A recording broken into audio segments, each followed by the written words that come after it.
Music.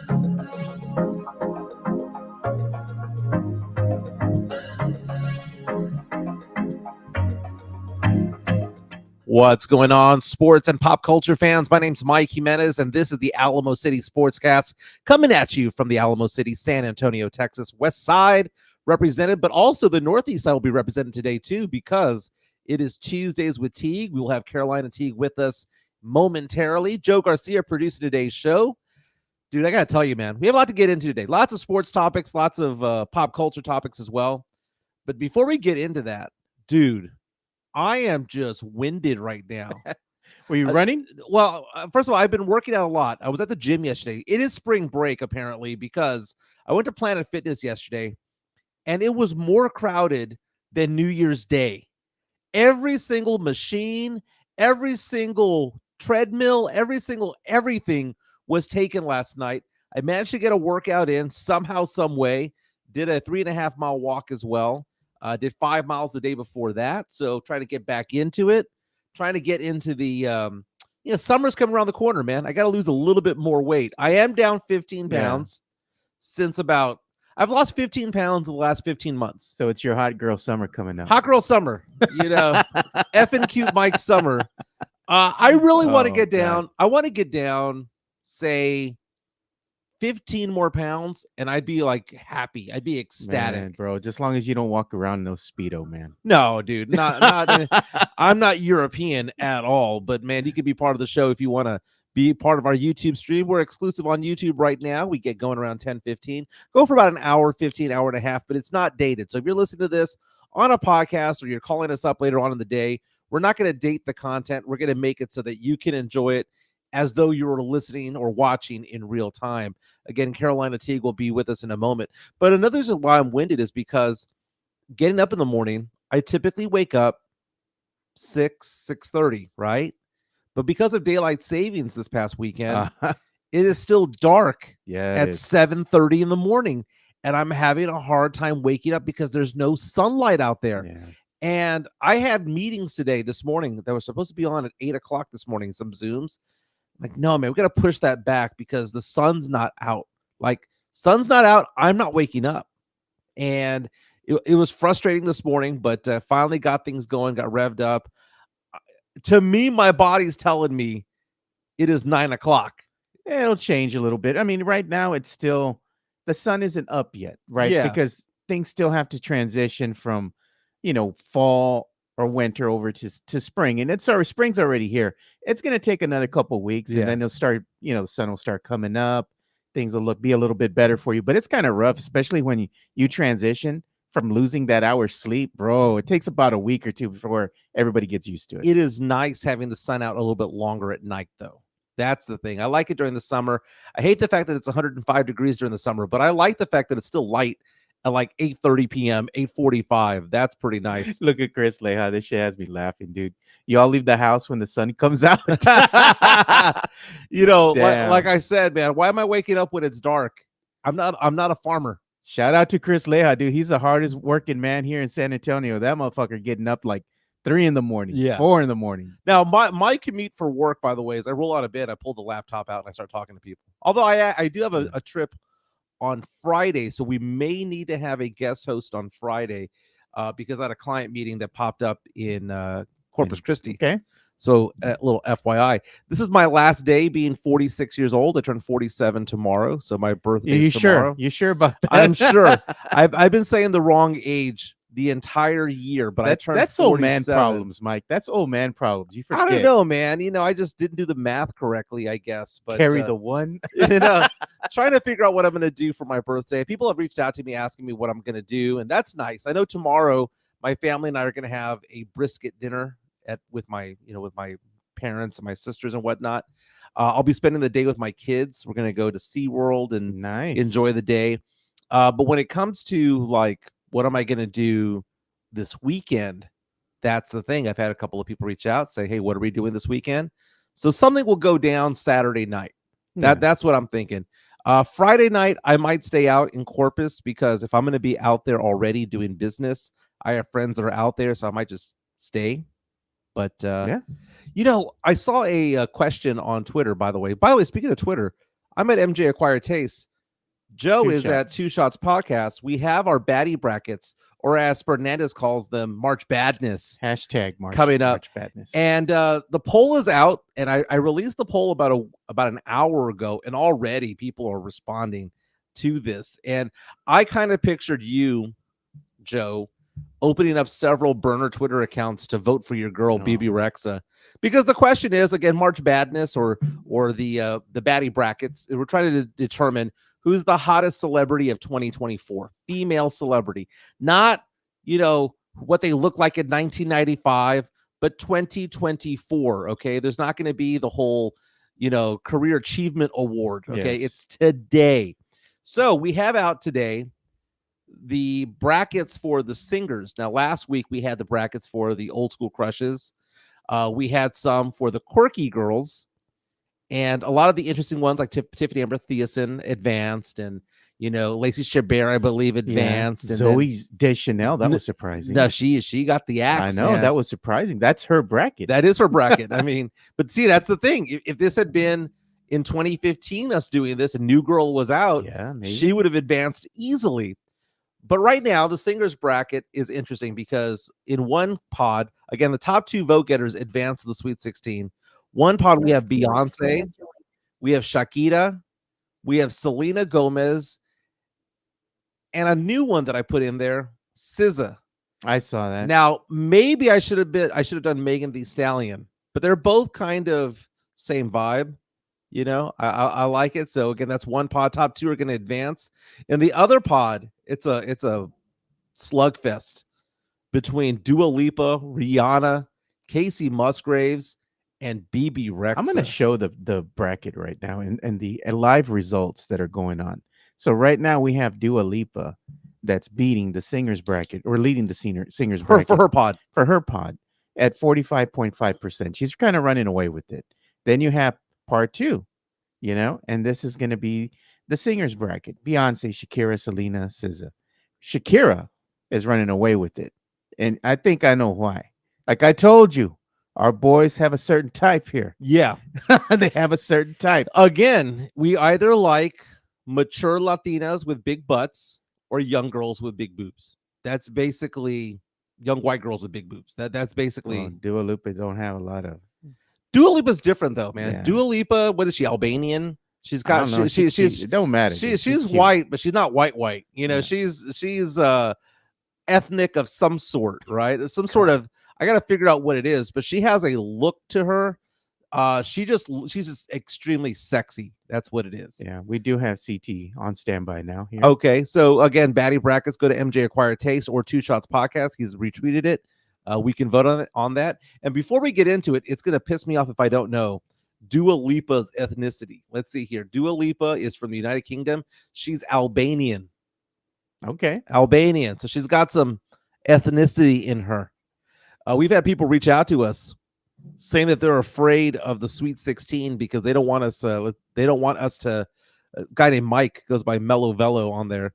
Does not want to choose between Dua Lipa and Shakira when the time comes. God. Which they might face each other because again, the Sweet 16 the first two rounds are pods, but once we get down to the Sweet 16, it's 1-on-1. Can you imagine when it's Shakira against Salma Hayek? That's gonna be tough, dude. Only 3 people are gonna vote because no one's gonna want to take a stand. Yeah, so there's not gonna be a both option. We got Carolina Teague on standby. What's going on, CT? It's Tuesdays with Teague. What's going on, girl? Hey, what's up, y'all? Carolina, you looking like you just woke up, girl. I kind of have been. Like I heard y'all talk about daylight savings time, and it has kicked me right in my rear end. Carolina today, she's just like, you know what? She's wearing her comfy shirt today. We gotta get W shirt. We gotta get Carolina's take on the Baddie Brackets first, because as Mario Cavazos reaches out to us on our YouTube stream, says you did BB Rexa wrong. Pobrecita did not have a chance against the people in her bracket. If you would have had a plus size bracket, she would have fit right. Oh my goodness, that was also one that we didn't do. Yeah, you know what? She might be resurrected into the plus size bracket. I forgot about that. Maybe I should have kept Megan Thee Stallion in there. But so we're trying to determine the hottest celebrity of 2024 based on today's looks. Okay, so The top 2 of each poll advance to the next round. And right now for the singers, who would your top 2 be between Dua Lipa, Rihanna, Casey Musgraves, and BB Rexa? I did the poll this morning, and I was actually having a really hard time who's gonna win. I picked Rihanna. I voted for Rihanna, and then I voted for, who was the other one? I'm trying to look at the poll. The other pod is Beyonce, Shakira, Selena Gomez, or SZA. Okay, so the first one I voted Rihanna, but that's because I didn't know what Dua Lipa looked like, so I didn't Google it, but she's really beautiful. But I'm still gonna go with tried and true Rihanna. And then for the other one, it was tough. I was going between Shakira and Selena Gomez. Mm-hmm. And I see Shakira's winning, but I picked Selena Gomez. But I should have picked Shakira. Like, I know Shakira. I think Selena Gomez is a dark horse in all of this. I think that it's going to be fascinating if we get down to a Final Four. I mentioned like a Shakira versus a dude. You know what's going to be happening? There's going to be a pod eventually that's going to have Shakira, J-Lo, Latinas. You know, it's going to be Shakira, J-Lo. It's going to be Selena Gomez, and it's going to be hard to choose at that point. But we're going to get down to it. Dua Lipa, by the way, was an actual model before she became a singer. So a lot of singers then turn to modeling. She was actually a model who then got a singing contract. So I find that to be interesting. She's beautiful. Dua Lipa is just insanely hot. By the way, I saw a video of Dua Lipa yesterday. She was on, oh my God, what's the guy named Seth something? What's like the late night talk show guy from former of SNL? He was talking about Dua Lipa, and he had her on the show. I think it's Seth Meyers, and he had her on the show, and they got drunk, where they went to a bar and they had 6 shots each. Oh man! And they did the interview after each shot. It was funny, dude. She seemed to be a happy drunk, and that made her even more attractive for me. But we've got Carolina Teague, CT the Mic Slayer, fresh off another performance there because of this upcoming Sunday. We've got RCW going on. I was at the 22nd anniversary or birthday last month. Wrestling going to be taking place here in San Antonio. Now, this past weekend, what were you doing this past weekend? Working. Dying. Yeah, no, I stayed up so the daylight savings time really killed me. I stayed up for 36 hours straight. I had to be in hair and makeup by 6 o'clock in the morning, meaning I had to get up at 5. Then I had to go all the way to Houston, Texas City for the Reality of Wrestling show, which was totally worth it, by the way. Every single time it was like, oh my God, they knock it out the park. And so we did the show. By the time we wrapped up everything, it was by the time we got out, it was like midnight, 1 o'clock. Then I'm leaving and it's about to be 2. I'm headed back to San Antonio, and then it's spring forward. Then it tells me, my ETA for time home is like 5:30 in the morning. But then I was like falling asleep and my car was telling me to take a break. So I stopped at Buc-ee's and I got me a breakfast taco. That's how early in the morning it was. It was breakfast time at Buc-ee's by the time I hit Buc-ee's. And then I got in like at 6:15 in the morning. And then I had a meeting on Sunday because I guess people like don't go to church or in the mornings anymore on Sunday. So I had a work meeting for another project that I'm working on. And that was at 11 o'clock in the morning. So I was like, I might as well just stay up and go to the meeting. I thought the meeting was going to be like 15 minutes. It was really important. I ended up getting out of that meeting at 1:30. Then I had to go to my sister and my nephew's birthday party. And then after, I just didn't sleep. It was crazy. Now, I noticed that my girl was wrestling. What's her name again? Calientita. She made her debut at Reality Wrestling. There you go. Yes. That's my girl. She stole my heart. And then I found out how old she was, and I got to backtrack. Because how old is she? I see her all the time, but I never asked her age. Her Twitter says, her Instagram says she's 19. Oh, okay. Yeah, she's really young, but I didn't know she was 19. So yeah, she's really young. She's packing, dude. She's packing. She's packing. She has it going on. She's a wrestler. She's what she does, and she's a spicy Latina. That's literally her whole thing. Yeah, she's with the Cholas. I like that. I like that. Hey, let's get into some sports talk because the Dallas Cowboys, they're finally on the board. I don't know if you saw that. Everyone was talking about the fact that they hadn't done anything because as of yesterday, 31 teams out of 32 made a move. The only team that did not make a move yesterday in the first day of free agency was the Dallas Cowboys. But today, they re-signed long snapper Trent Sieg to a 1-year deal worth $1.2 million. That is their first move. They also got an offensive tackle who was on the Seattle Seahawks practice squad last year. That is all that they've done. Carolina, I know you're not a Cowboy fan, but I've been saying this all week long, and I said this all last season. The Cowboys window is officially closed. I am not going to entertain any Super Bowl talk. The window was open this past year. It was wide open for them. The Eagles fell apart. Cowboys won the division, number 2 seed. They can make some noise. They got knocked out by the Packers. The Cowboys aren't going to do crap. They are on the way down. And what's going to end up happening between now and March 18th when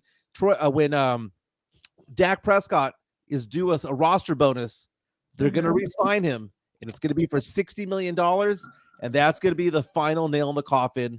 Cowboys' future is over for the next 5 or 6 years. They ain't doing crap. If they re-sign Dak, I'm done with them.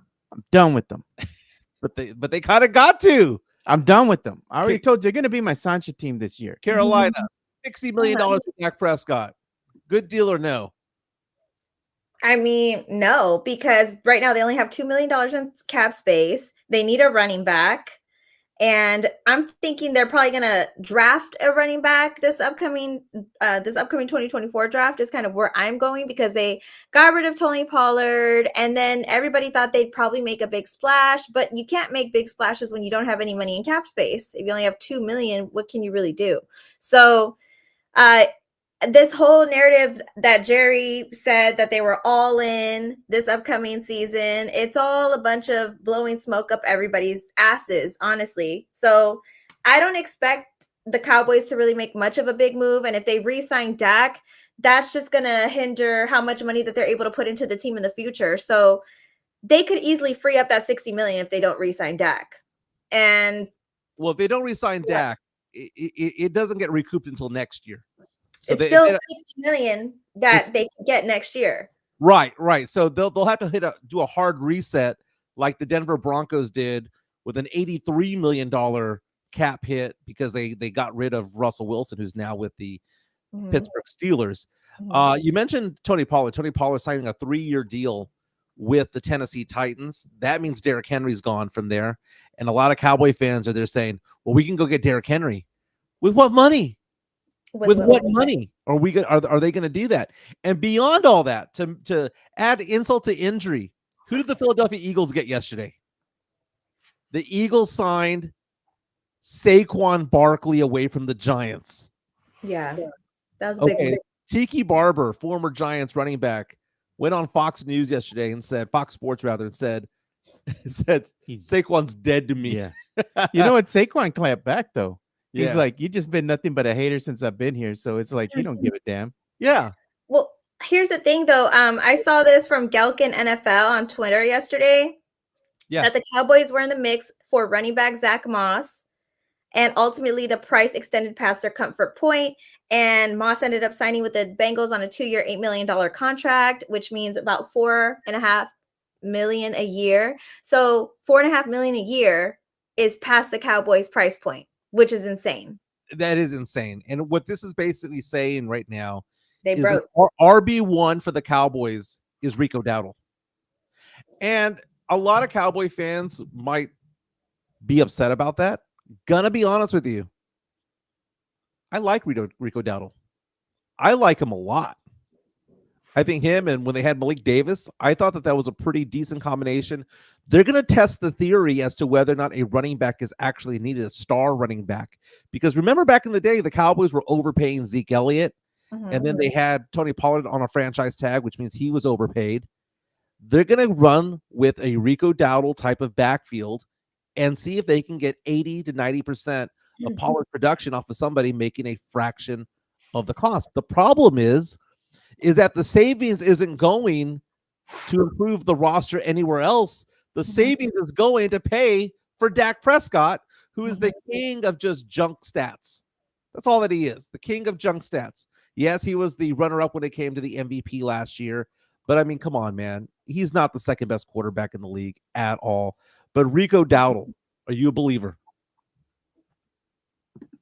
I'm sorry, what was it? Rico who? Rico Dowdle. So last year, Rico Dowdle for the Cowboys, 89 attempts, 361 yards, averaged 4.1 yards per attempt, had 2 touchdowns, also had 17 receptions.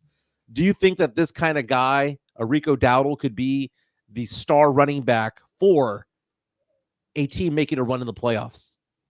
No. I just don't. I honestly think, and I know they say like you're not supposed to get a running back in the draft, but I'm thinking they could get Jonathan Brooks. That's kind of where I'm like leaning towards. Yeah. Because they weren't in conversations with any of the linebackers that people were interested in. Like, so for me, I just feel like if they go the running back route, that'd be the best way to fill that positional need. Because I feel like it's a huge loss losing Tony Pollard for sure. It is a loss. He's a dynamic player. I mean, he didn't play as well as he did the year before. Yeah. But there were these question marks as to whether Tony Pollard was actually an RB1. And that's why he played better when Zeke was in the backfield as well. Dowdle is a young guy on a cheap contract. If they can get 1,000 yards off of him and get 300 receiving, I think they would take that as a victory. That's my personal opinion. Yeah, but the fact of the matter is that there's a talent problem when it comes to the Cowboys, because now you have, okay, so we now know on the offensive side, you have Dak Prescott, fine. Top 10 quarterback, sure, why not? Running back Rico Dowdle, question mark. You have CeeDee Lamb, who's a very, very, very good wide receiver, top 5 receiver out there.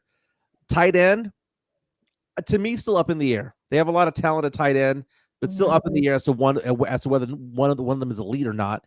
And then on top of that, wide receiver 2, 3, and 4, not that impressed by. Meantime, you go to the Eagles, Jalen Hurts at quarterback. Although he struggled down the stretch, he's still a decent quarterback. He's a threat with his legs. You've got Saquon Barkley now as the running back. A.J. Brown, Dallas Goedert. You've got weapons all over the place when it comes to them. And then you see across the conference over to San Francisco and all that they've got to play with. The Cowboys are not a talented team compared to everyone else. I think the Cowboys have taken a step back. Cowboys are still going to make the playoffs. They're still going to get their 10 wins. But I am not going to entertain any idea of them being a Super Bowl contending team this year because they don't got the talent to do so. And meantime, everybody else seems to be getting better. We saw Tampa Bay re-sign Baker Mayfield to a 3-year deal. And now Kirk Cousins is leaving Minnesota to go to the Atlanta Falcons. Dude, I mean, laugh all you want. This is a guy that he may only have one playoff win in his career, but that guy banks every single year. He's still the best agent. Yeah, he's a solid QB still, man. I'm just looking at the depth chart for the Cowboys right now, and yeah, you're right. Compared to the Eagles, they don't have nowhere near as much depth. And you did name some people that I do like. I know I like Kevontae Turpin. There's a lot of people there that are good. CeeDee Lamb, all that good stuff. But for the most part, I feel like they should have a little bit more depth, and there's not really much they can do as far as free agency moves are concerned as of right now because they don't have the money. So my thing is, if they're going to build an elite roster, they have to have the money and they have to possibly have the draft picks, but they don't have that either. They don't really have a plethora of draft picks this upcoming season as well. So and beyond all that, beyond having to get a running back and to get a good receiver, they need to replace Tyron Smith as offensive tackle. You know, future Hall of Famer is out the door. Right. So now you need to replace him along the way. The Cowboys are sinking, man, and no one wants to admit it. And this is the second year in a row where the Cowboys have done nothing the first day. And all they've done is re-sign a long snapper. And all we're going to hear from Jerry Jones is we're all in. All this, he's going to try to peddle T-shirts, peddle jerseys, because that's what they do. They are a brand. They are not a winning organization. We heard that from Dalton Schultz, right? He now plays with the Houston Texans. Dalton Schultz was being interviewed by Pat McAfee, and he basically said that it's a circus atmosphere playing for the Dallas Cowboys, and that he goes and plays for the Texans, and he goes, man, it's like college. All we're doing is playing football, thinking about football, studying, going over certain things. It is a football atmosphere. And he says with the Cowboys, it just wasn't that way. Right.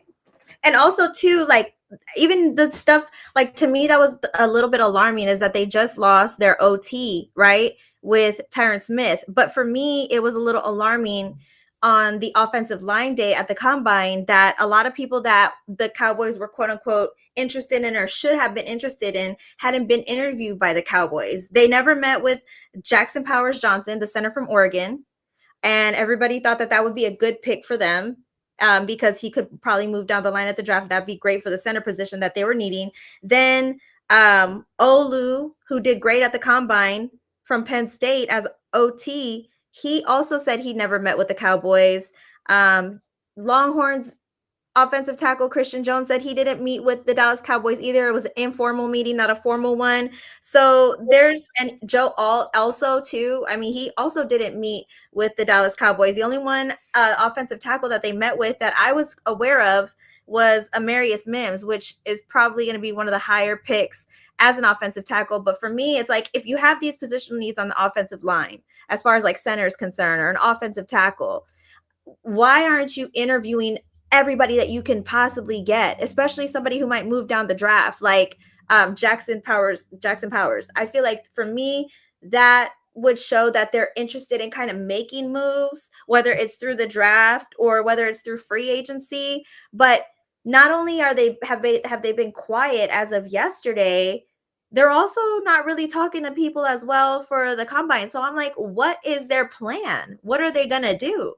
So it's a little confusing. Like I'm trying to see like what need they're going to fill and who they're going to get, because I do think if the Cowboys want a strong offensive line, then they have to have somebody at center, somebody at offensive tackle at the minimum. So, and their depth for me isn't as great as I would like for it to be on offense. So yeah, they got a lot of holes that they need to fill. And it seems like they're not doing anything, at least from what I could see, to fill those holes. Now, one team that is doing something is the Houston Texans. Got some breaking news coming in to the Alamo City Sportscast. Are we going to have the bump? I'm going to see if we can. Do we have the bump? Yeah. Do we have the bump? Breaking news. Coming down within the last 15 minutes, the Houston Texans have traded for a running back. They traded for Bengals star Joe Mixon. Wow. So welcome to the Houston. Wow. Joe Mixon. Joe Mixon was supposed to be released by the Bengals, which would have made him available to anybody. But instead, the Houston Texans jumped up and said, nah, we're not going to let him hit the market. We're going to get him now. So now Joe Mixon is going to join CJ Stroud and all those young studs over there. Might be time to become a Texans fan. Nice. Now that is a team that's making moves. And just a few years ago, they were in dumpster juice land with Bill O'Brien, but now they've seemed to have done a turnaround and they're making these moves that you would expect them to make, because people were like, oh, are the Texans going to get Derrick Henry? Who are they going to get?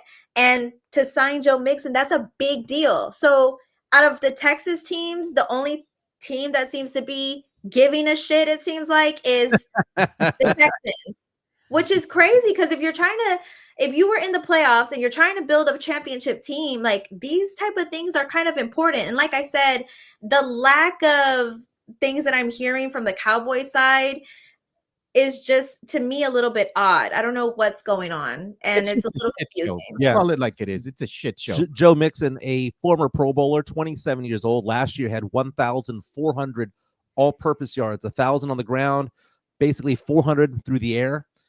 He's a very solid back, very dynamic back. You add him to a Devin Singletary and the rest that they have going on over there. Houston Texans looking stronger and stronger by the day. The DeMeco Ryans era is blossoming over there in the 713, the 281. You know what else is happening here? Yeah. Look at what one of our commenters put on here.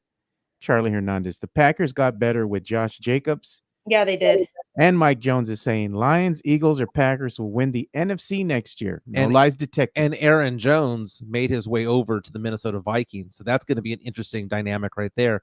So you look at the NFC. So that's why I say the window's closed for the Cowboys, is because last year you had the NFC was down and the AFC was up last year. The NFC was down. There were a lot of injuries. Aaron Rodgers left Green Bay for the Jets, and it was wide open for the Cowboys to take over the NFC. All they had really in front of them at the end of the day was the Niners, but then the Packers just came and just whooped their ass there at Jerry World. But now what do we see? Now what do we see in the NFC? We see teams like Detroit getting better. We see Atlanta, who now has a competent quarterback. So now you have a competent quarterback in Kirk Cousins. I'm not saying he's great. He's competent, but you have him tossing the ball to Bijan Robinson or handing the ball off to Bijan. Maybe that tight end Kyle Pitts will finally turn into something.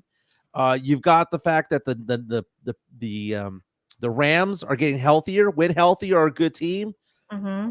The Saints offensively are getting better. I don't trust their coach yet, but the Saints, if the Saints get Brock Bowers in the first round of the draft, game on. I don't trust their quarterback. Let's put it like that. Derek Carr had almost 4,000 yards passing last year. I don't think Derek Carr was a problem. I think part of it was Kamara was suspended for quite some time, and they had a winning record. They were 9-8. I'm just saying Derek Carr's never been that guy. I mean, he's okay. I'm not gonna pin my hopes and heart on them, but what I'm saying is that they're not that far off from the Cowboys. The Cowboys they're farther away than the Cowboys as far as being better. Cowboys are middle of the pack now. I think they're NFC. I think they're going to be below that, Mike. I think this year is going to be an eye opener for Cowboy fans.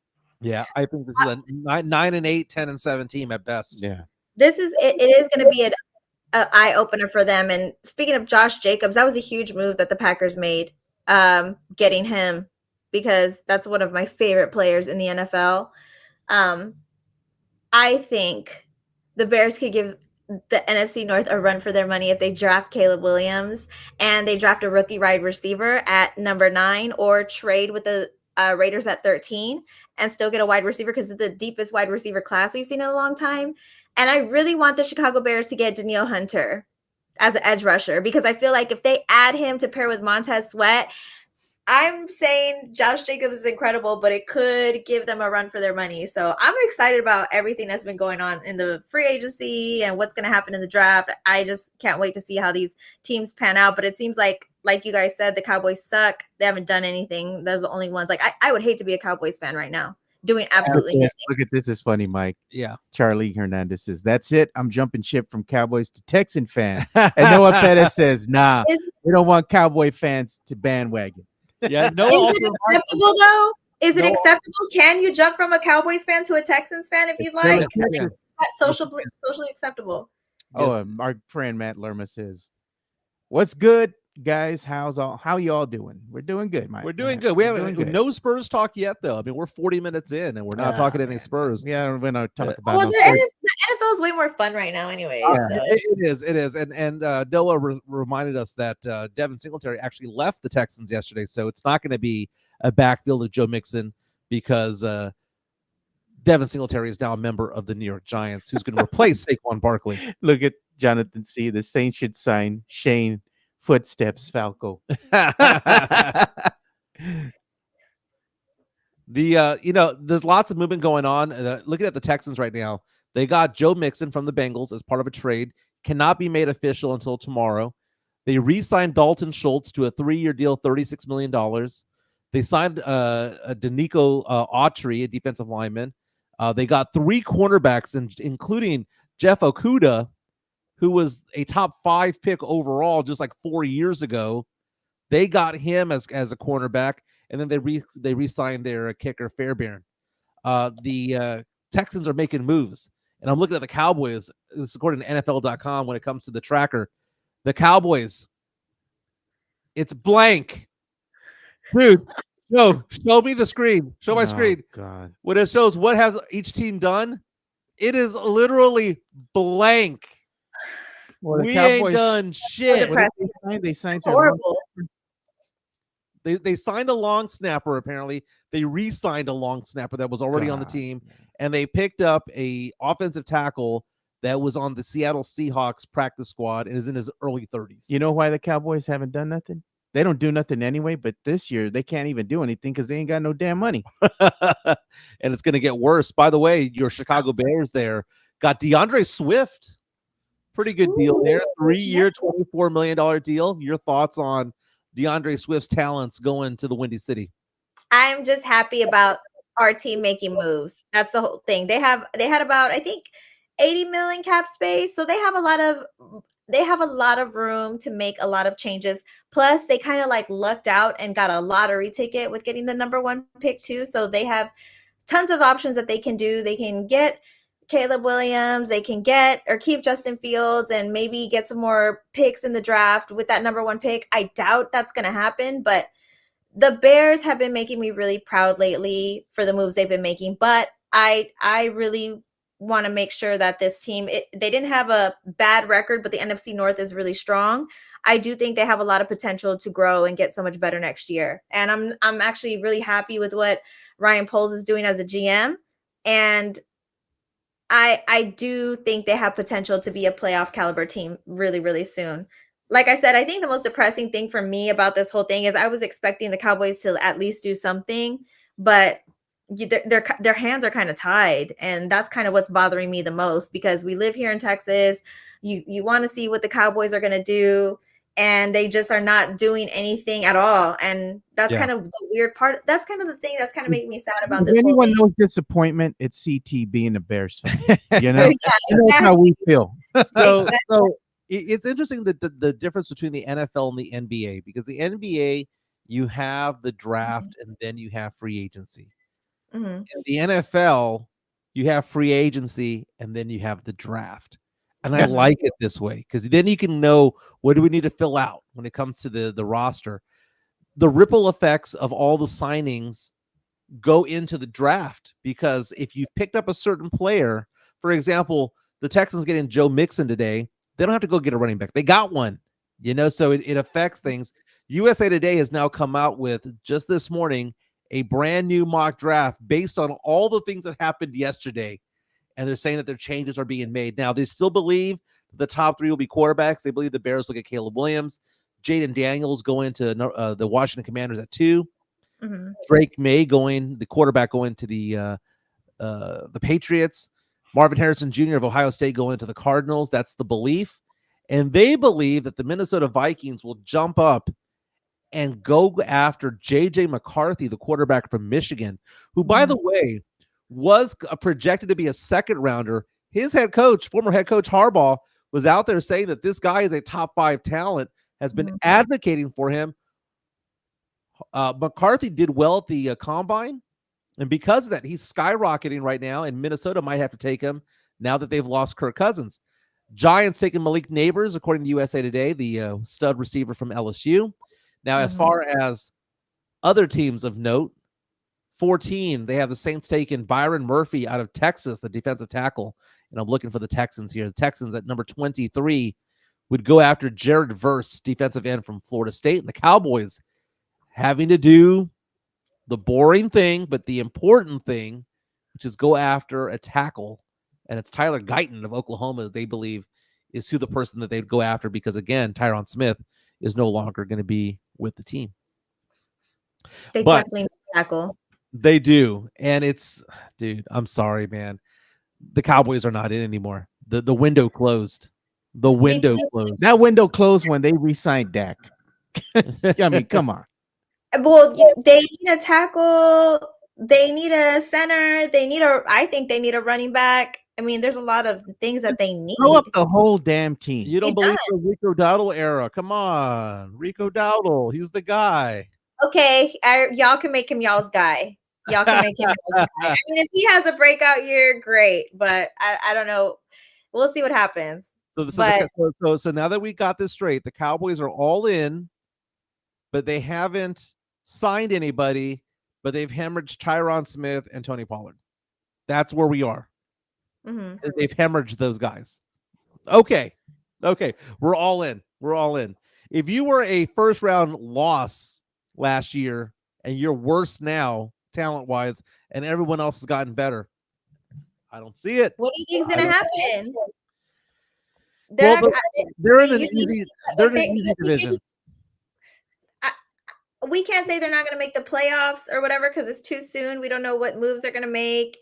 And of course, injuries happen throughout the season. But based off of what we already see, the Eagles have a superior team. I mean, they're going to get dunked on twice a year at the minimum. Cowboys also lost Dorrance Armstrong. So, I mean, the Cowboys have lost talent, haven't gotten any talent in return. You know what they sound like? They sound like Pop in the front office. We like our guys. We're gonna see. We like the team we like have. the team that we have. We like the team we have. We believe in them. We're trying to develop our younger core. No mames. That's what you're gonna say back to him. No mames. Speaking of the Spurs, they lost last night. Just when we talked about the potential for Let's talk about a winning streak. else.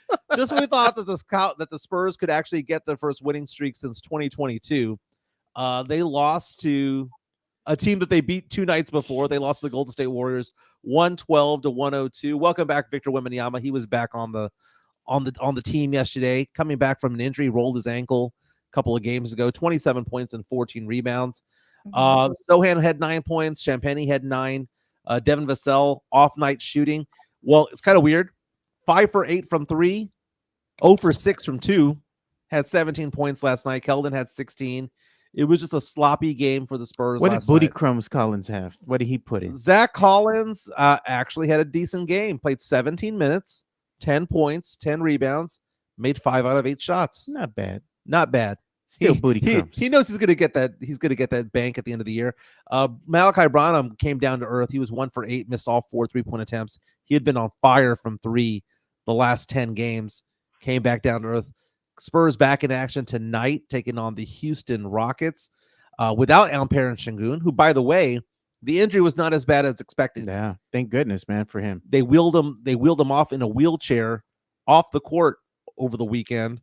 The belief was that it was going to be a very bad ACL or very bad break or something. Turned out to be what they call a severe, not mild, an extremely severe is the way they described it, sprain, along with a bone bruise, like a knee bruise. Yeah, that's which still, I mean, that's I'm not going to give him crap for being wheeled off, man. You know, I'm going to give Paul Pierce crap for being wheeled out back in the day, but Alperen Sengun, he's going to be okay. You know, I just saw this stat popped up on the Twitter, on the X, and it says the Spurs are now 10-16 when leading by double digits. And San Antonio last night, they led by 11 and fell to 2-37 when down by 15 points. Well, you know what about last night's game that really shocked me the most was that they were up by 2 at halftime, and then the third quarter starts, and then the Warriors go on this crazy run, like 26-2 or something like that. And it took 5 minutes before Keldon Johnson finally got a field goal attempt, and Pop finally calls the timeout 5 minutes in. Wemby's not on the court. So there were some things that alarmed me in that third quarter. Like, why didn't Pop call a timeout sooner? He wants him to figure it out. Having 1 field goal, and there wasn't a timeout done until Keldon Johnson got his field goal. And then you had the fact that Wemby wasn't in there. Like, when Wemby's not in the game, their defensive presence takes a nosedive, and they were just dunking on Zach Collins like crazy. So for me, that third quarter really messed up the entire game. So I just didn't understand why a timeout wasn't called sooner, why Wemby wasn't subbed in at that time when the Warriors started going on their crazy run. It just like it just took a straight nosedive, and I thought that was really weird. Yeah. And Hannibal Fist says it best on our YouTube stream. Wemby steps off the court, all hell breaks loose. True enough. You know, they're a good that's what it looked like, but also too, like I said, why is Pop not calling a timeout when they're going on this crazy run? He wants them to figure this out. I think he's been frustrated with his team because even from the beginning of the season, their holdovers from the prior season keep making the same mistakes. At some point, you got to let them try to figure things out. And I think that's what Coach Pop is doing. And by the time he calls a timeout, it's pretty much game over at that point. You know, there's really not much you can do. Spurs have a hard time climbing back in it. But at the end of the day, I mean, these guys need to learn to figure things out. They need to learn to at least not play lockdown defense, because that's not what this team does, or hardly any of the teams in the NBA. But get stops when it matters. They can't, because they don't have the talent. And then when Wemby's off the court, forget it. And that's dude. why the belief that if you just keep them together and they play together for 2, 3, 4, 5, or 6 more seasons, they're terrible. That they're going to figure it out. No, because they don't have the talent. Yeah, they're terrible. Well, the thing is, like, there's one thing to like figure it out, but like to me, that was a winnable game. They were already up at halftime, so like perhaps maybe try to figure it out if they're losing drastically. But if they were up 2 at halftime and there's a lag, and I guess I don't think like a coach, so maybe this is a learning experience. And you're right, like I because that's what I was talking about last night with Christian. Like, why didn't Pop call a timeout? And he said exactly what you said, Joe. Like, probably didn't call a timeout because trying to teach them for them to do it on their own. But at the same time, it's like, damn, this was kind of winnable. So I get that they need to figure it out on their own, but like, can we get some help here from the coach? Daddy can't come in and save their ass all the time by calling timeouts. They got to figure it out on their own. All right. I just feel like he should help out just a little bit, but I feel like at the same time, like, I mean, Warriors had so many turnovers. Like, there were so many things that, like, it was a winnable game. Like, CT, I don't know if you've ever seen this, but there's this one little snippet from I forgot what TV series it is. And they have the kid trying to put the spoon in the electrical socket, right? And the mom's all, no, no, no. And the dad goes and sits down. He goes, do it. Do it. He said, once he does that, he'll never do it again. That's what Coach Pop is doing with this young Spurs team. He can't always bail him out. It's that kid trying to stick the fork in the light socket.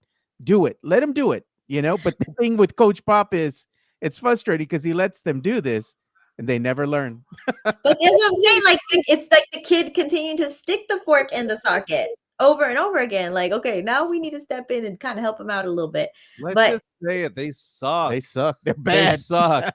Let's turn our attention to the fight that happened this past weekend between the LSU Tigers and the South Carolina Gamecocks. It was the talk of all sports talk radio yesterday. I saw they were mentioned on PTI and all those shows on ESPN. 6 players were ejected from this game. You have the number 1 team in the nation, South Carolina, in the SEC championship game against the defending champion LSU Tigers. Against South Carolina, they were running the table last year. They were undefeated, and they're undefeated now. But then they lost to Caitlin Clark's team, Iowa, and then Caitlin Clark's team lost to LSU. So LSU managed to win the national championship without having to go through South Carolina. Very, very big game. But the update on all this is a tweet that controversial LSU star Angel Reese had. And I want to get your impression on this because you see one of the players get just leveled there, okay? An LSU player nudged, gave a little shiver to a South Carolina player. Right? Was it Flage? Yes. Yeah. And but before that, there was hair pulling on a play, there was grabbing and all that stuff. It was a very tough physical game. But out of all the people there that are fighting, you see South Carolina's big star, that 6'8" girl, is right there in the middle of it all. She's the one who pushed the 5'10" player down. Nowhere to be seen is Angel Reese. Mm-hmm. So Angel Reese tweeted out, quote, and I want to get your impression on this quote. As a person at my status all capitalized, as a person of my status, sometimes you have to walk away from certain situations. Minding the play before, I rolled my ankle again and was already walking to the bench. I always ride for mine. I'm super proud of my team and super excited for March. #Go Tigers.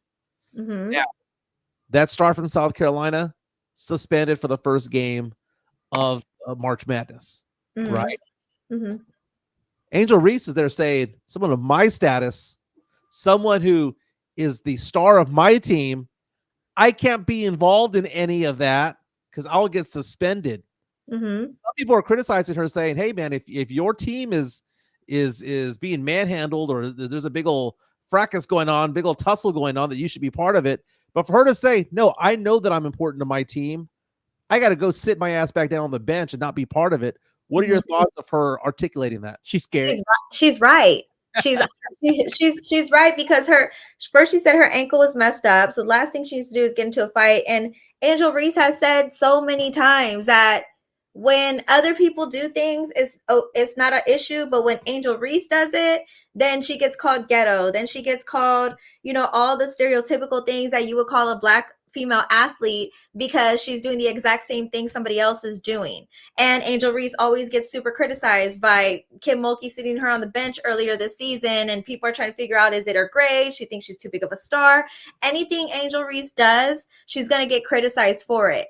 So when these situations occur, had Angel Reese had jumped in there out of nowhere and kind of engaged in all of what was going on, she would have been the problem. The media would have put everything on her, and the NCAA could have made an example out of her. March Madness is coming up. They could have suspended her. They could have fined her. So when you're looking at it from Angel Reese's vantage point, yes, somebody of her status, whether people think that's too Hollywood or not, that's where she's at. She's the main star. Between her and Flau'jae, they're the stars of the team. So Angel Reese needs to make sure that she's not involved in that, so that way they can get another championship at the end of March Madness throughout this stretch. So she can't take any risks like that. So she's right. I mean, for her to get criticism for staying out the way is she's damned if she does, damned if she doesn't. If she would have gotten in the fight, then they would have called her all types of names. She could have got punished. This was the best route to take, and she took it. Let's go to Two Box if we can there, Joe. Jonathan C. reaches out to us on our YouTube stream saying Angel Reese ain't no Caitlin Clark. By the way, the video was courtesy of ESPN saying that she ain't no Caitlin Clark. You're right, because Angel Reese is the MVP of the NCAA March Madness tournament. Angel Reese is a champion. Caitlin Clark isn't. Okay. The thing is, it's like comparing them one to the other is not okay. They're their own individuals. Caitlin Clark is her own individual. She's broken her own record. She's in her own lane. Angel Reese is a champion. She also knows what it's like to be an elite player and take it to the top. Both of them have status, if we're being fair. And if this was Caitlin Clark in the situation and she chose not to engage, she'd be just as smart too. It's just how you handle situational instances like this. I think she did a great job and she did the right thing. Like I said, if she would have engaged, it would have been a nightmare for her, as far as like people would start questioning her character, questioning if she's ready to be in the WNBA because she engages in fights. Like there would have been so many narratives written about her. So she did the right thing. Well, what about the narrative of this? I saw a TikTok. There's a certain TikToker that I follow that she says that she tries to explain sports to women and people who don't follow sports. That she says there's a lot of tea, if you will, when it comes to sports. And I love her. She does a fantastic job. She's African American, and she was saying that if Kim Mulkey was black, and if Dawn Staley, the head coach of South Carolina, who is African American, had said what Kim Mulkey had said, that Dawn Staley would have been criticized, but Kim Mulkey's not. Kim Mulkey, obviously, she's white. You know, she's a champion herself, has won at multiple schools. But Kim Mulkey, after the game, said that was asked about the whole fight, saying, "Well, I don't want to." This shouldn't happen. It's not a good thing for the sport. But then she goes off and says, I wish she had pushed somebody her own size, like Angel Reese, but she didn't. She went after a player that was significantly smaller than her. Uh-huh. And, the girl, the star from South Carolina is 6'8". The girl that she threw down to the ground is 5'10". 5'10", still really big, right? Tall. But 6'8" coming at you. Kim Mulkey coming out and saying, why don't you mess with somebody your own size? Mm-hmm. This particular podcaster was saying that's something that Dawn Staley could never have said. Your thoughts on that? I don't know if that's something that Dawn Staley could never have said, because if she says it, she says it. I mean, people can say whatever they want. But I do think that it was a little bit strange that she was like, pick on someone your own size, because I haven't heard a coach really say that before, unless I just don't pay attention to post-game press conferences the way I should. But I like Coach Popovich's approach when things like this happen on the court. He's like, things happen on the court and, people are high in their emotions and it's just something that happens in the game. And then he doesn't elaborate. I think, honestly, that approach is the best possible answer. So I was a little bit alarmed by what she said, by taking a firm stance, but she's allowed to do that. And Dawn Staley, if she ever chooses to do that, she can do that as well. And I would still have her back and say it's okay. Just like I think it's Kim Mulkey having her team's back is okay as well. But my personal opinion is that I like the way Pop handles it when there's scuffles on court like that. I agree with 100% of what you're saying today when it comes to this, because I believe that if Dawn Staley said it, she'd be criticized. I believe what you said when it comes to Angel Reese. Had Angel Reese been part of the fight, the narrative would have been that she's out of control, that she's all about herself. She doesn't think about the school, doesn't think about the team. And again, a fight breaks out. There's 9 players involved. You have a teammate's brother who jumps across the scores table, gets arrested for disorderly conduct and for assault on top of it all. Mm-hmm. And for Angel Reese to go off to the side and be like, I'm too important to be missing these games. She is. Knows leadership. That's what a leader does. Yep. A leader doesn't get into fights for no reason. A leader thinks about the consequences. And that's what Angel Reese did. And Kim Mulkey, by the way, I'm an LSU fan. That's where my money goes to. I was paying $1,666 per month for about 2.5 years when my daughter was in school over there. Gosh. It hurt. Made my last payment in December, but my daughter graduated with no debt, which is the whole goal. Amazing. Good. The thing about it is that as much as I cheer for LSU, Kim Mulkey just gives me the creeps. She just gives me the. I mean, she's just. They're just. She's evil. She is evil personified. She is college basketball's version of Nick Saban. Maybe not Nick Saban. Nick Saban's not evil. The Harbaughs are evil, right? But oh my God, just see Kim Mulkey and the way she dresses just throws me off. She dresses like she's a country star.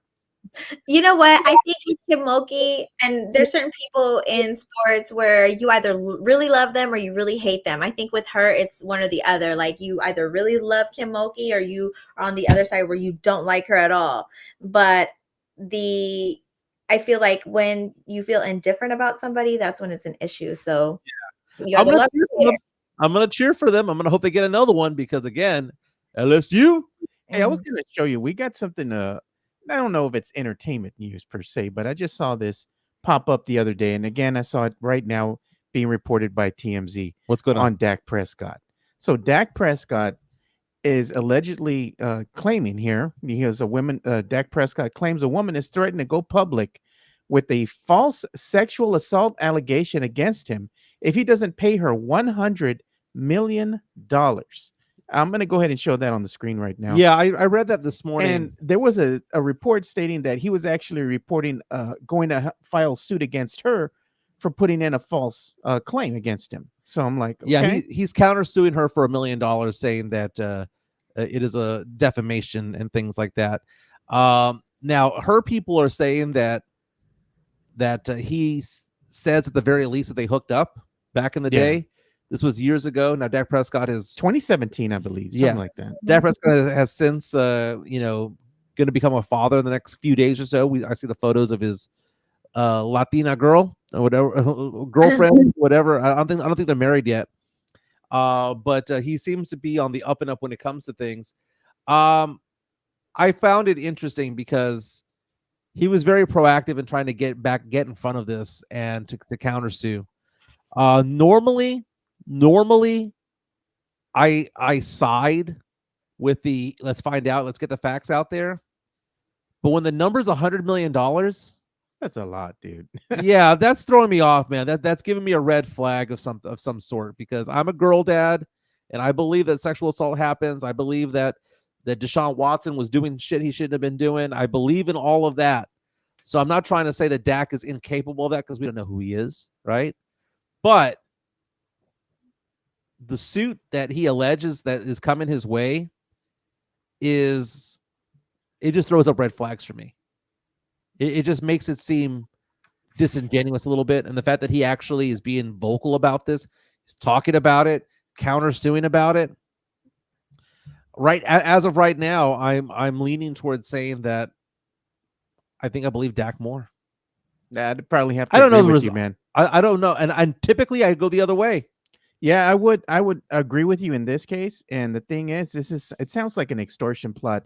And of course, if somebody's going to sue you for $100 million, the hope is that we'll go ahead and settle for a fraction of that. Right. But at this point in time, Dak's tired of getting exploited. She hasn't gone public yet. Yeah. She never went public. He's coming out in front of the story saying, "This is what this girl's doing."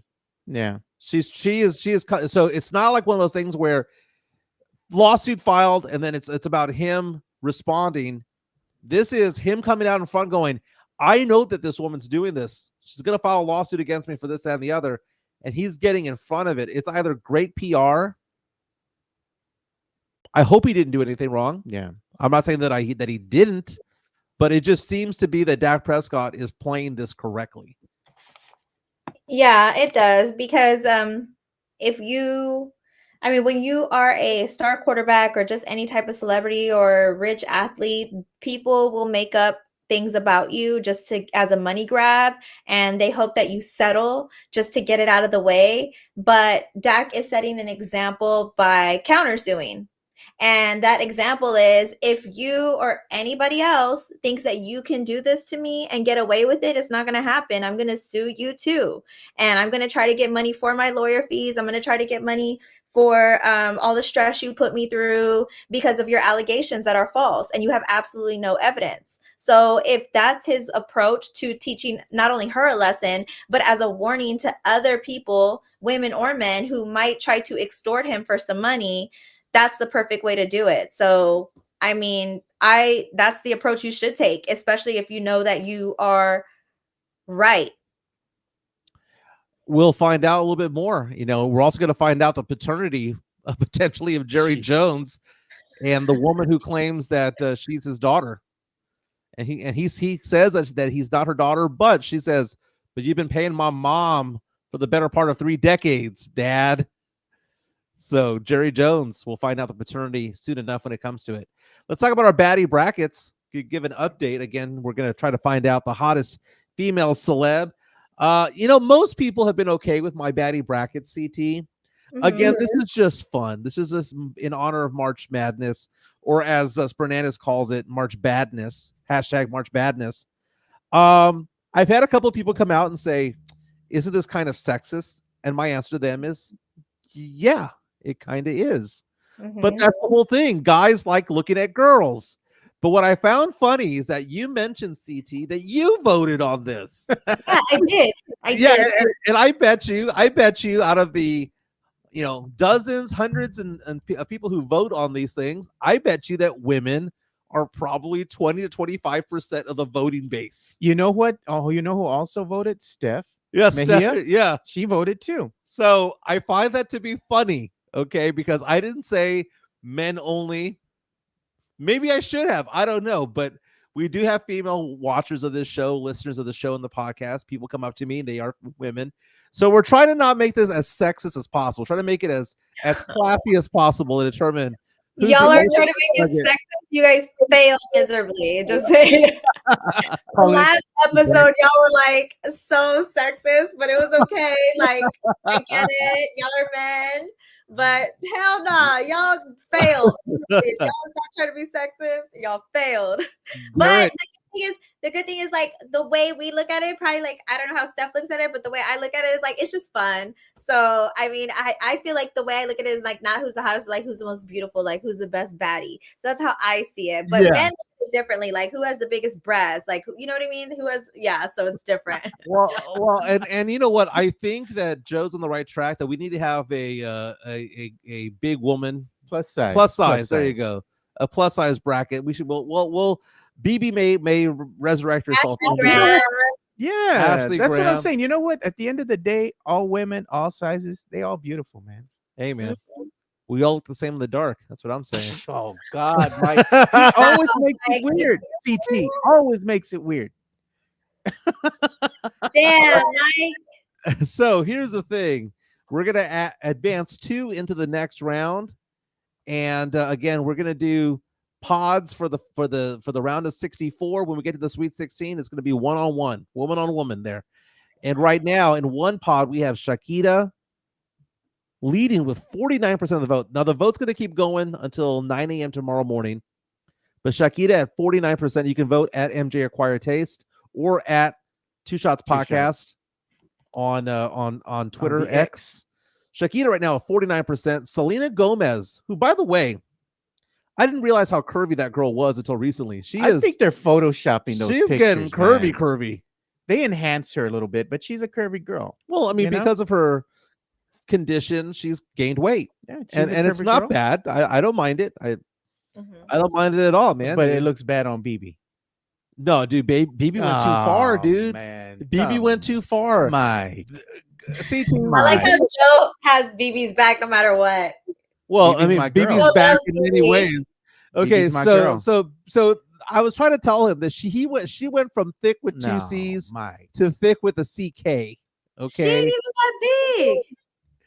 Oh, Trying to tell Mike, man. All right, so right now we have Shakira with 49%, Selena Gomez with 27%, Beyonce with 12%, SZA with 12%. I think we're all sleeping on SZA. SZA's hot. In the next bracket, no Ice Spice. No, dude, that girl's not attractive at all. Mike. Oh my God, what are you talking about? You're crazy right now. From the neck down, she's fine. She's hot from the neck down. I can't with him. But with that, she has a really pretty face. No, she does not. Oh, Mike, come on, man. No, she fell down the ugly tree, dude. I'm sorry. Even Shaq said she's fine. She's fine in real life. Shaq said that himself. Well, Shaq is 7 feet tall. He can't see her from far down. Man. She's so far away height wise. Now in the other bracket, we have Dua Lipa with 48% of the vote. Rihanna at 20%. This is a close one because again, second place advances. And right now, check this out: 20%, 17% to 15%. Literally 1 or 2 votes separates Rihanna from Casey Musgraves and from BB Rexa. Now, that's a different type of look. Like Casey Musgraves is not smoking hot. She's just really pretty. That's a different vibe. Like like the whole F, Marry, Kill. She's the Mary one in that bracket. Mm-hmm. Okay. So, but you put my girl BB Rexa with all these other girls, man. She don't stand a chance. Dude, she was going to be 3rd or 4th place no matter what bracket that it was going to be in, man. Unless we were doing a plus size bracket. That's what I'm saying. You should have done a plus size bracket. I mean, BB's the size of Dua Lipa and Rihanna combined. Oh, Lord. Here we go. And you know what? If she was at the bar, she'd still give you no play. Well, you know what? I feel like I can't wait to see who ends up on top. I can't wait, but we need to do a guys baddies bracket. Oh man, that's all you, CT. No, we can do that. Yeah, you're right. That is all me. That's all you. That's called the Zaddies bracket. Zaddies bracket. Let me. I do have to get going, you guys. I just got a work call that I have to take. Not a problem. I got to make a work call in just a few minutes. But tell us what you got going on. Tell us what you got going on. And this weekend, March 17th, St. Patty's Day. March 17th, I'm going to be at RCW at Hybrid School of Wrestling. Tickets are on sale at rivercitywrestling.com. No, www.rivercitywrestling.net. Tickets are on sale, and I'm going to be wearing green. I have lost a total of 13 pounds, and I am going crazy with all this work that I have to do. So I've just been like nonstop lately. So everything comes in as it goes, and I have a lot of crap going on, it feels like lately, but it's worth it. I love working, and I love being on the show every Tuesday, so I like seeing your faces. I'm taking a look right now. There's probably about 75 tickets remaining for the RCW event on March 17th. First row taken all the way around, but you've got a lot of second row seats available. I'd say about 25 of them from the second row. There's no bad seat in the house because it only goes far back as like 5 or 6 rows. Yeah. And then lots of ring seats as well. So as they make their entrance and things like that. So very, very cool. We're looking at ticket prices anywhere between $15 and $30. Inexpensive. I had a blast out there. Might have to make a second appearance. We'll check it out. You should. Oh, and I don't know if y'all saw the meeting with me and Thunder Rosa. We kind of got into it. Yeah, I saw that. I did. I liked it. We kind of got into it. So March 20th I'm not looking forward to seeing her at Mission Pro Mania on 420 because I'm not on her good side right now, and she's my boss. So yeah, I kind of just like stormed in, cursed out Brad from the Salvation Army, and told him to get up. Yeah. For my birthday, by the way, which is tomorrow, I need for you to say hi to a homegirl, the wrestling homegirl. What's her name again? Calentita? Calentita. That's it. Yes. That's it. I want to say happy birthday. I'm going to tell you happy birthday tomorrow, but happy early birthday. And what are your plans? Tell her I said sup. Oh my God. What are your plans for your birthday tomorrow? Tomorrow, hanging out with family, hanging out with my kids in the morning, family tomorrow night. But I'll go drinking on Saturday. That's the plan. Mm-hmm. I might make a little Twitter invite for people. Let people know. Mario Cavazos reaches out to us on our YouTube stream, says he got his tickets already for RCW. Very, very, very nice. Very nice. CT. Nice, Mario. Have a good day at work today. Yeah. Thank you for being on. Thank you guys for having me. It's always a pleasure. I will see. Oh, another thing, my podcast is tonight. Okay. Over on, I usually have it on Mondays, but because I was so tired from that bender that I was on this weekend, I took a day off, and today is actually my podcast. So if you guys want to hear more, I'm going to be kind of talking about the free agency more than anything. So if you guys can't get enough of free agency talk, come see me and we'll be talking about the free agency. So I'll talk to you guys later. Bye. Very nice. See you later. Bye. That is Carolina Teague. You can catch her on Twitter /X at CT the Mike Slayer. She was nice enough to admit the fact that she actually votes in our Baddie Brackets. Yeah. So maybe it isn't as sexist as we think. Locked on Spurs is your daily Spurs podcast, hosted by Jeff Garcia, the lead Spurs writer for Ken's 5 San Antonio. Jeff has a healthy plethora of guests all the time on the Locked on Spurs podcast. You can also follow Jeff on Threads at Jeff G Ken's 5 SA. You can also follow Jeff on Twitter at Jeff G Spurs Zone. So make sure you go ahead and give Jeff a follow not only on Threads and Twitter, but also on YouTube at youtube.com/@LockedOnSpurs. This is where you're going to be able to find the replay of the Locked on Spurs podcast. Make sure to like, subscribe, and share. Women like to vote because they think other women are beautiful, and they're going to go ahead and put their votes in and see what happens. They're the ones voting for certain people because, like, gonna be honest with you, like Rihanna 10 years ago was the number 1 seed of 1 seeds. Do I think Rihanna's a 1 seed now? No. I think she's going to advance because she's going to get the women's vote. That's what I think. And I think that that's the case also with a lot of other celebrities out there that women find more attractive than men do. Not to say that men don't find them attractive. It's just men aren't going to vote for them in our Baddie Brackets. You know what I'm saying? Like there's certain guys or certain gals rather that women find to be more attractive than others, and it's just the other way around. Marco Kovacic says that he wants to see CT wrestle. Good. I've told her to get in the ring before. Yeah, I told her. I'd be willing to do one body slam.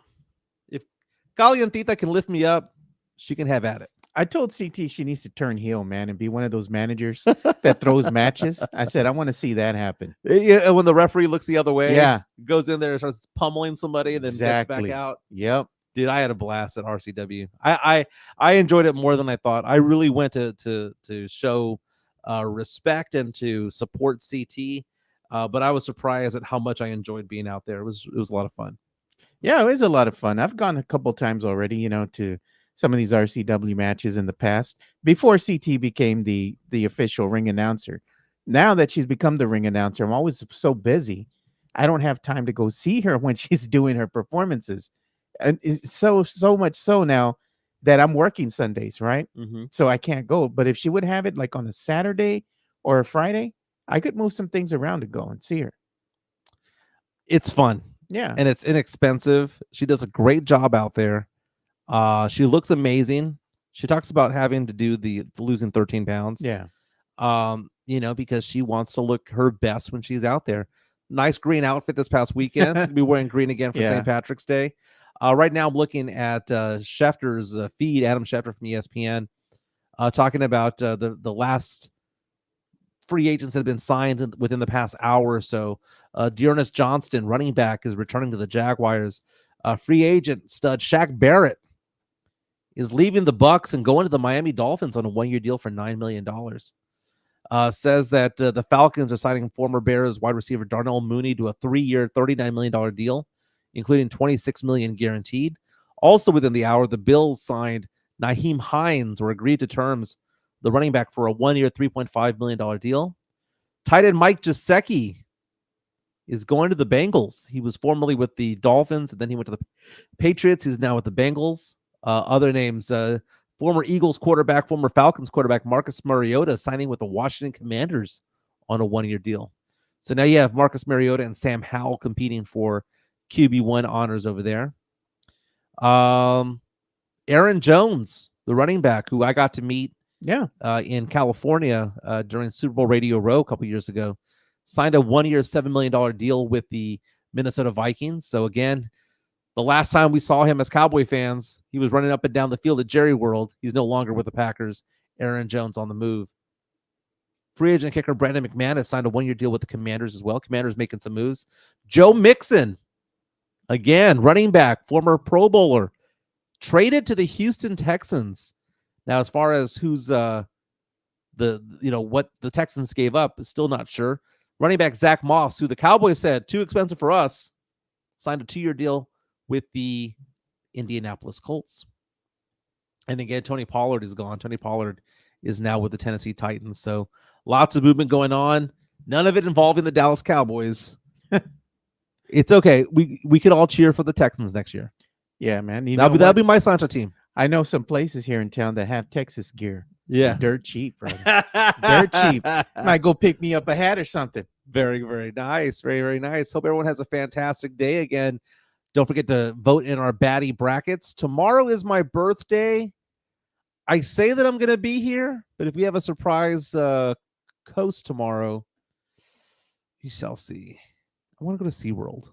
All right. Maybe I'll just do the show and just head on out to SeaWorld from there. It's up to you. Just we're literally down the street. Exactly. Exactly. Literally down the street. So very, very nice. Again, my last day on earth as a 46-year-old, be 47 tomorrow. 47 for the second time because I thought I was 47 all year last year. Yeah. But everyone have a fantastic day.